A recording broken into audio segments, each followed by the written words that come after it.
Thanks to the support as a channel member, Michael Beagles. It's no good, Mrs Wearmouth. It's just too hot in here in the summer for me to wear a suit for these videos. I think we're officially calling suits now until we get to sort of September, October time and things start to cool down a little bit.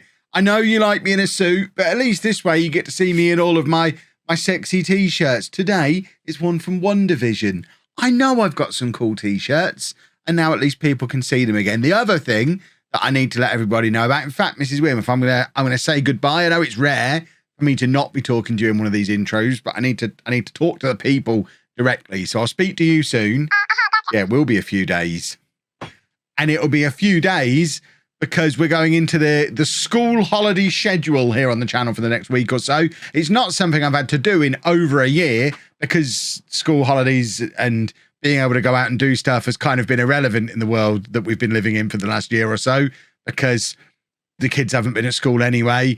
And even when they're not at school, we've not been able to go out and do anything. So I've kind of just carried on business as usual every week for over a year. But we are able to go out and do stuff now. The kids are back at school now, which means school holidays take on a little bit more meaning again. So it is half term for me, well, for my kids this week. So I'm only be doing one video a day on the channel for the next week. So starting tomorrow, there'll just be one video a day coming out at 4 o'clock. It's going to rotate back and forth between Bourne and Home, the way it always has done in the past when we've done these school holiday schedules. So it's going to be Bourne at 4 o'clock tomorrow, Home at 4 o'clock on Tuesday, and it'll just rotate like that for the rest of the week. Once it gets to the end of the week, it'll go back to normal schedule with an 11 o'clock Home video on that first Monday back at school. So that's going to be the change for this week. Expect that to happen over the 6-week summer holiday as well. That'll be starting towards the end of July, if both series are still running when we get to that point. I need to be able to get out and about. For me to do 2 videos a day, I'm in this office all day. I got to get out and do stuff with the kids. It's the rules. So yeah, there won't be another video in this series until Tuesday now. Nice little opportunity for some of you to try out Bourne, or give Bourne another try.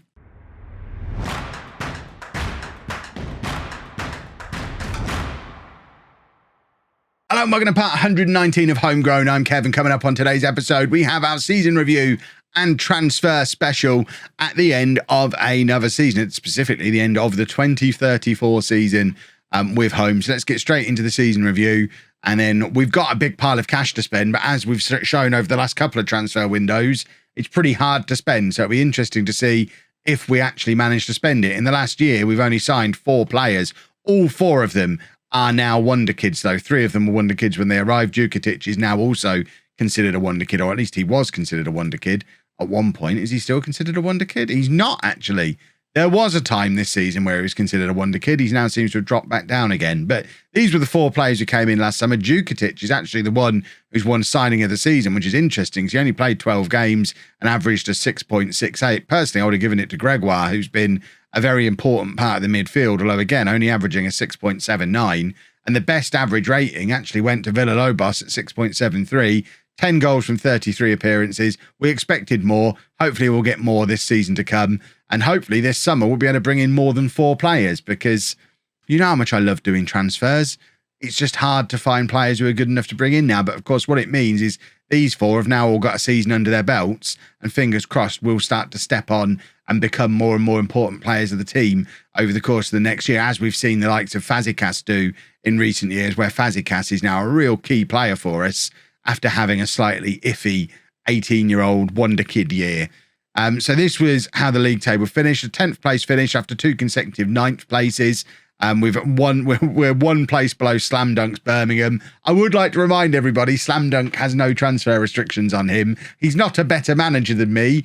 He's just managing a bigger club with no transfer restrictions and still only managing to finish on the same number of points. But we finished in the top half again, which is important. That's, 3 years in a row now we've finished in the top half.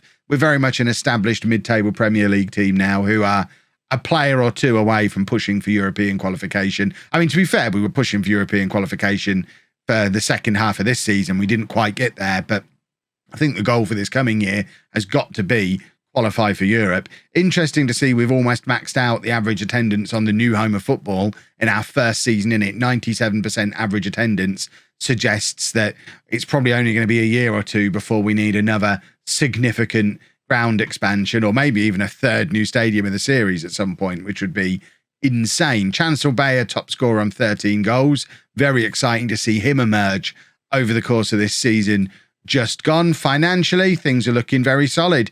Reputation-wise, 3.5 star. Reputation hasn't really changed much, but as we've seen now, we are at the point where we can start bringing in the wonder kids, and that's the most important thing. It doesn't really need to move on any further than that. We're never going to be competing for the elite players. It's always going to be chasing the wonder kids, and now we can bring them in. Reputation doesn't really matter anymore, other than for convincing players to stay at the club. The likes of Fazikas, Abagai, the Alibasic, the players who are our better players now and might be starting to have their heads turned. Once we get to 4.5 stars, that's less likely to happen, I guess. But for recruitment, that's as far as it really needed to go. Money-wise, we've got lots more sponsorship this year than we've had previously. £25 million of sponsorship this year. Broadcast revenue, roughly the same. Corporate and hospitality has gone up with moving back into our own ground. Competition prize money has dropped slightly because we didn't get as much of a cup run. But match day revenue, commercial, retail, that's all gone up again as part of us becoming more established, our reputation growing, and being back in our own ground. Shirt sales-wise, Alex Williams now selling more shirts than anybody else. And also in the top 5, you've got Ali Bassett, Villalobos, Gregoire, and Sir Harrison Davies. A nice little mix of club legends in Davies and Williams. Probably the best player at the club in Ali Bassett, and the exciting, expensive wonder kids who came in Villalobos and Gregoire. That seems like a nice little mix there. Our team of the year then was Williams in goal, a back four of Perisato, Abagai, Fazikas and Gillespie, Alibasic and Gregoire in midfield, Richardson, Oliveira and Bayer behind Villalobos up front. And I think I agree with every part of that. I don't think there's any of that I change. In fact, I've used that 11 quite a lot, certainly in the run-in towards the end of the season. That was quite a regular 11 for us to use. Interesting to see Bayer there on a 7.09 average rating. Has he only got... He might have gone on one player of the year, which would be mad if he has. He hasn't. Fans player of the year, Alex Williams, 27 years old now, so he's going to be around for a long time to come yet.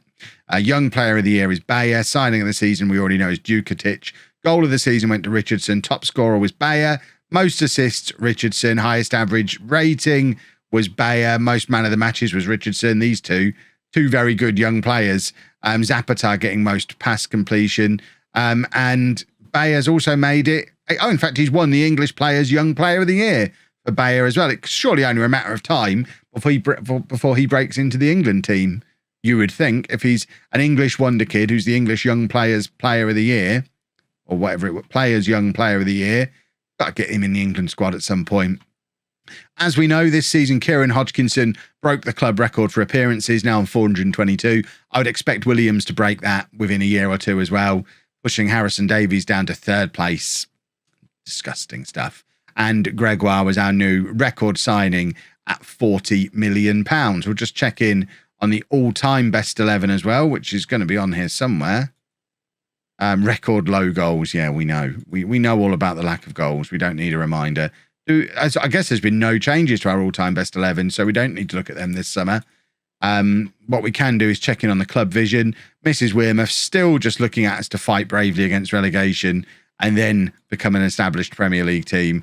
I think she needs to accept that we're already an established Premier League team and we need to start pushing on. But I'm certainly not going to tell her to expect more from me in case we have an iffy season. So I'll tell the players that we are... I want to be a little bit more confident with them. We're in a good position to avoid a relegation battle. There you go. So they understand we're not going to be in a relegation battle, even if Mrs Wearmouth doesn't.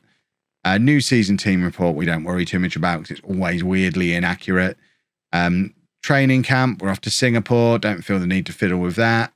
And there's your confirmation that Bayer won the English Players Young Player of the Year award. Now valued at £16 million. He's good, isn't he? We've got a proper star on our hands there, and we didn't even notice him. He had to do a Mick Powell. England need to claim him before DR Congo do, actually, looking at that. Because it doesn't look like he's declared for either of them. He's been part of the England under-21s. He's starting to feel he deserves a new contract. You know what? I'm starting to feel he deserves a new contract as well. So let's give him one. Have a new contract. No yearly wage rise. What do you think this is? We're not a charity. There you go. new contract delivered. What we haven't been given is our budget for this season. We've still got £46 million left from last year. So I suspect we'll just be left with the 46 million. I don't imagine Mrs Wearmouth is going to feel the need to add any more to it. In fact, she's taken some of it away. We've gone down to 43 million. This is why you should always spend your budgets, boys and girls, because you don't get a new one. If I'd have spent all of that 46 million, she'd have given me the 12 million that was the guaranteed next season's transfer budget. But by not spending it, I've had some of it taken off me and lost out on that extra 12 million. Football Manager's infuriating. But 43 million to spend, which we'll probably struggle to spend. We've got a comfortable wage budget there to work with as well. Financially, things are looking very good. We know the kind of players that we want, but it's not really a case of us going out and saying, right, we're going to get a left back, because that's not how this save works. We've learned that by now. Ideally, we'd get a left back, we'd get a goalkeeper. But what we're actually going to have to do is have a look to see who's available, who's 18 or under. So a lot of these we're discarding straight away because they're too old. And then we'll see what's available that we've been scouting over the course of the season. But to be honest, if there was anybody who really stood out, we'd already have a deal arranged for them to come in, like we have with the Korean winger who's going to be joining us without a work permit and hopefully getting a work permit shortly after he arrives. What is his name? Remind me of his name. So we've got a few players leaving. Oh, I forgot that I'd sold Nathan Curry. There you go. Nathan Curry's already agreed to leave this summer. But the players coming in, Park Seung-ryul, who has played a few more games for South Korea, so fingers crossed we can get him a work permit now. But he's coming in and should be awesome. Sandro Veloso is coming in and fingers crossed will be awesome. So that's 2 players already arranged. So, like I say, if there was anyone else who was really, really stand out, they'd already be arranged. So what we're kind of going to be doing is just waiting and seeing. In previous summers, like before last year, because I didn't do this last summer either, we've had a little bit of a change in club policy on this kind of stuff. But previously, someone like James Francisco, I would have gone for him just because he's the best of the bunch that's available. But I'm looking at him now thinking he's another striker who's only got 9 finishing. We've got 5 of these already. He doesn't really fit into what we want to be doing. Yeah, he can play out wide, but so can loads of other people. What's the point of bringing in an 8th choice striker who doesn't offer anything different to what's already here? I know it keeps the conveyor belt going, but we've got a pretty solid conveyor belt of our own, as Bayer has shown. And would Bayer have emerged if we'd have crowded the team last summer with more players like that? So we're not just going to bring in the best players we can see. We're going to bring in the real top tier players or no one. That's the plan now. If we look at what we've got in the development centre, these are the ones that are getting close to being ready. Bueno's one that we brought in and see. But Jack Bedwell's another one who's come through our youth system. He's a central midfielder, England under-19 international with 4.5-star potential. He's only 17. He's going to be there or thereabouts before too very long. Patrice Soulier is another one who's come through our youth system. Another central midfielder. So we've got and a French under-19 international. We've got a couple of young central midfielders there emerging, which is always handy. And then, there's a 15-year-old striker who's 6'3", at 15 years old and has got 5-star potential. So we've got him. And then there's a couple of others as well who are a little bit older, but there's plenty of players coming through. So we're going to focus a lot more on our academy and just supplement when we see the likes of Villalobos or Gregoire emerge. It could be a really quiet summer. Time check. 40 minutes remaining. What the hell went on here? Well, boys and girls, Park is in and we got an A- for him as well. 18-year-old wonder kid, doesn't have a work permit. Can we apply for one? We can. Let's apply for a work permit for him because he's still playing in all of the games for South Korea. Surely we can get this boy a work permit. Let's send him on his language course. Let's welcome him in. He's 3.5-star current ability already. He's coming straight into this team on the right-hand side. If we could get him a work permit. If not, we're going to have to loan him out for a season. But I want to play him now. So fingers crossed, we'll get him a work permit when that goes away to be looked into. Who is Lasse Peterson? I'd be inclined to potentially sell him. Not yet, but he's potentially on the way out. Hippolyte, I don't think we're loaning out. I think Hippolyte needs to stick around. In fact, why is he even on the loan list? Hippolyte Hippolyte's going to be part of the team next year, I think. Whether or not he's going to be a starter, he's got to compete with Gillespie for that starting spot, but he's likely to be there or thereabouts. Lukinas dropped down to 4-star potential. I think Lukinas probably hasn't developed the way we would like him to. He's been here 3 years now and didn't score a single goal for us last year. I don't really see the benefit in loaning him out to a championship side, though. I think we probably use him or sell him. I'm not going to be pushed into doing either just yet. Who's this guy? Bjerregaard. Yeah, he can definitely go at 15. No point keeping him around. He can just go. Djukic. I mean, I forgot about him when I was talking about my starting right backs. When you consider we've got Perisato as well, we've got 4 very good right backs. Sooner or later, I'm going to have to decide which 2 we're going with long term. Perisato is probably going to be left back. But out of Gillespie, Djukic and Hippolyte, we can only really go with 2 of them. So one's got to give. I just don't know which one is going to be the one that gives. Just lots of scout reports coming back. We're not going to look at them individually as they come through. We're just really waiting for the work permit. His work permit's been rejected again. Apparently he's played less than 60% of the games for his country in the last year. So he's played 7 games this season for South Korea. South Korea have played 1, 2, 3, 4, 5, 6, 7, 8, 9. Do we count that? 10. Either way, that's 70%. So, Football Manager, if you could tell me how he's not played 60% of games for his country in the last year, love to hear all about it. Waiting over 3 months now. Well, this is the end of an era. Nathan Curry has moved on. He's been a part of the furniture here at home since pretty much the beginning of the save. He came through our very first youth intake back in the 2020-21 season. Didn't break into the team straight away. He came through the same youth team as Kieran Hodgkinson, and Hodgkinson burst into the midfield straight away, and Curry didn't actually get into the team until after Hodgkinson left, spending a little bit of time out on loan at a couple of clubs down at a similar sort of level to what we were at. But by the time we got to the conference, Curry was in, and in he remained. We lost him right at the start of the League Two season when Brentford swooped in, offered 275,000. Mrs Wearmouth couldn't turn it down, and he spent the rest of that season as a substitute in the Championship for Brentford before coming home the following season. 5 years on loan followed. He was on loan with us in League One, and then 6 years on loan, all 5 years in the Championship he was on loan before being one of the 2 players we just threw Premier League money at. The moment we got promoted, Alex Williams and Nathan Curry both coming home as part of those promotion deals. £10.5 million well spent. He was a regular start for our first 2 seasons in the Premier League. He's drifted out of the first team over the last couple of years. Now 30 years old. He's played over 400 games for home in all competitions. He has been an absolute superstar. It's a shame that the fact that he left and some of his time here was on loan meant he wasn't ever going to get a testimonial. He's been a hero for us. 11 competition wins, including, look at all these Wearmouth Cups that man's won.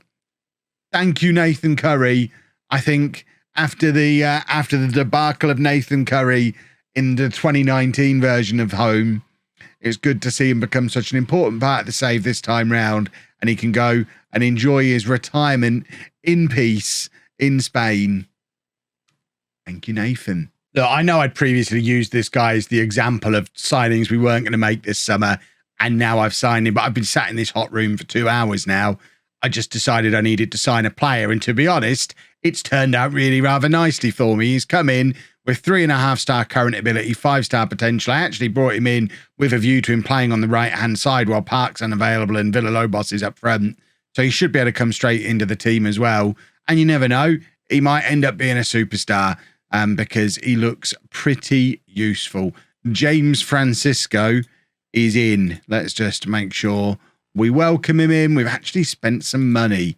Thank goodness. It was doing my head in not making any signings. Right, that might tide me over for the rest of the summer now. Or have I just got a taste for it? We'll see. We'll see what happens for the rest of the video. This could go either way. The other news, I know a lot of you are going to be wondering about Tristan McDonald, who we've been keeping an eye on over the last few years as a potential future goalkeeper. It looks like it's not going to work out for him. 2.5-star current ability, down to 3.5-star potential now. So he's probably not ever going to end up as good as Alex Williams is. He's had 2 seasons as a starting goalkeeper in the Championship. He's played over 200 football matches. It's not as if he's not had development time. If we compare him to Williams, you can see that Williams is just well ahead for him in all of the key areas you'd look for as a goalkeeper. I don't think McDonald's likely to make the breakthrough ever. So back to the drawing board. Maybe it'll be Martinez, although he's a little bit young now. We don't really have an obvious one. I'm willing to let Jack Green go this summer. Jack Green's probably going to be on his way out. Dan Taylor can be our backup. McDonald could potentially be our backup if we're no longer grooming him to be a starter. He can sit on the bench for a few years until we sell him on in his mid-20s. And Williams just keeps his place. At this point, I think we just have to accept we're going to be playing with an inverted left back forever, because left backs just don't exist in this universe. We brought another right back in. Marquinhos is a right back. He's a natural left back as well, but he's right-footed and he's natural as an inverted wing back. 2.5-star current ability, 5-star potential. Another very good fullback has been brought into the mix, £2.1 million. And Bayer is injured and going to be out for a couple of days. I can cope with that. Another thing that's going on is we might be about to sell Abagai, because Inter Milan are making some, quite frankly, insane offers for him. We've just turned down £87 million. His release clause is £92 million. He's out of contract in 2 years' time. I've told him if someone meets his release clause, he can go. He's now considered our key player, which I don't know if his performances in his 3 years at the club justify his status as our key player. £92 million is a lot of money, especially when Jørn Andersen can just slot straight into the defence to replace him. I very nearly took the £87 million. Here you go. We're starting to make a few signings now. We have another winger. Dionisio Garrido is a 19-year-old Spanish left winger. Can also play as an attacking midfielder. 2-star current ability, 5-star potential ability. Capped at under 19 level by Spain. He was on the transfer list at Atletico Madrid because he wasn't going to sign a new contract there. So we've just swooped in, taken him off them for £5.5 million. Don't expect to see him playing this year with 2-star current ability. But as I think we're probably just about done with Ola Richards, I think he's probably a long-term replacement for him. Why am I letting Dan Taylor leave on loan when Jack Green has already left the club? Jack Green's left, hasn't he? Yeah, Jack Green went to Aston Villa. We sold Sebastião as well. I think, mind you, we've still got McDonald. Do we just go with McDonald as our backup keeper this year? He's had 2 years out on loan. Maybe we do. Let's move him up to the senior squad, where he probably should have already been anyway. Take him off the loan list. And McDonald and Taylor can go and have a year out on loan. Why on earth not? Because you can never have enough attacking midfielders. We've got another one. Philipp Arend is an 18-year-old German under-20 international who's a natural attacking midfielder, can play on the right wing, can play in central midfield, 2-star current ability, 4.5-star potential. He is in from Bayer Leverkusen for £7.5 million. And as I'm saying it, I feel like I'm falling into doing what I said I wasn't going to do. But it's okay because they're not all Brazilian. But realistically, is this guy ever going to play? Time will tell, I guess. Stop it now, Kev. You've done enough. You've spent enough money. Well, he's gone then. Abagai has gone to Inter for £92 million. A quite extraordinary transfer fee. The really good thing is he was here just long enough to be homegrown at club as well. So he is a player we can bring back. So if he goes on to become an absolute superstar over the next few years and a regular England starter and all that kind of stuff, we can go and spend £200 million on him when we're in the Champions League and bring him back to become the heart of our defence again. But for now, he's gone. QPR have done very well out of it. They've just received £18.5 million as a nice little lump sum. But we've got a massive pile of cash in the bank, a massive transfer budget to play with. We're not going to come close to spending all this money. It's absolutely insane. And I guess we just go with Jørn Andersen as our centre-back alongside Fazekas for this season. And we don't even really suffer that much. from letting him go, which is the really, really mad thing. There's no one to bring in. This has been a very strange summer. At this point, I've got money to burn, so I can just sign all the attacking midfielders I could ever want. This one's even tall. He's 6'1". He's David Grieve. He's a Scottish under-21 international, so he doesn't count towards our foreign player limit. Brought him in from Dundee United, £3.5 million. And he's another one with 5-star potential. We're just loading him in now because we're now at the point where we're just never in a million years going to run out of money. We've not even got a negative projection. Just anyone want some money? Hit Mrs Wearmouth up. Well, here's an interesting thing with the Euros on the way as well. Not this time. Well, of course, Anderson got injured, didn't he? He's going to be missing the first 6 or 7 weeks of the season. What's this? Why has he got 2 different colours on it? He's got a recurring pulled calf muscle. That's super handy. We're going to be relying on him, and he's broken. So we have 2 options at centre-back. So Harrison Davies is still lurking. I think what we're probably going to do is Joshua Rogers. Who the hell is Joshua Rogers, I hear you ask? He came through our youth system 6 years ago. He's been out on loan, working his way up through the leagues. He's done a year at Bromley in the National League. He's had a couple of years in the Championship, one with Wimbledon, one with Coventry. He spent a year playing in Scotland for Dundee and is now a 2.5-star current ability, 4.5-star potential ability centre-back. So I think he's just being drafted straight in. Welsh as well. So he's basically the new Harrison Davies. He's come through the youth system in the same way that he did just several years later. So I think he's probably going to be starting the season for us at centre-back. The other option, of course, aside from Davies as well, is to play Gillespie at centre-back. He's not natural there, but he is 6'2". He's only got 9 heading, so he's not ideal. We probably need a centre-back. Just isn't really much in the way of one available, which is unfortunate. But that does bring us to the end of the transfer window. You've seen everyone as they've come in. I think you've seen everyone as they've left as well. Quite a few of these players have been loaned out. Parker's gone out on loan to Malaga until January. Fingers crossed when he comes back, we'll be able to get him a work permit because he's actually considered our star player now. We just need to get him a work permit sorted. So a year, 6 months playing in La Liga will hopefully make sure he stays in the South Korea team and gets that work permit the next time we apply for it. Marquinhos has gone back to Brazil for the season on loan. Garrido has gone to Dundee. Hippolyte's gone to Hearts. Ameti's gone to Young Boys for the season. Merrin's also gone to Dundee. Loy's gone to Hearts. Aaron's gone to Partick Thistle. We're basically populating the entire Scottish Premier League here, but we have left ourselves with a squad of 25 players. 26 if you include Park will be rejoining us in January. It's just the place we are a little bit light is centre-back. There's still time. The transfer window is still open. One needs to appear, though, because there's nothing obvious out there for us at the moment. Harrison Davies might actually end up playing for us regularly in the Premier League again if Rogers doesn't work out at the start of this new season, which I'm sure lots of you will love. If you've enjoyed that, please make sure you leave a nice big thumbs up on there for me. Subscribe to the channel for daily Football Manager videos. And thank you very much for watching.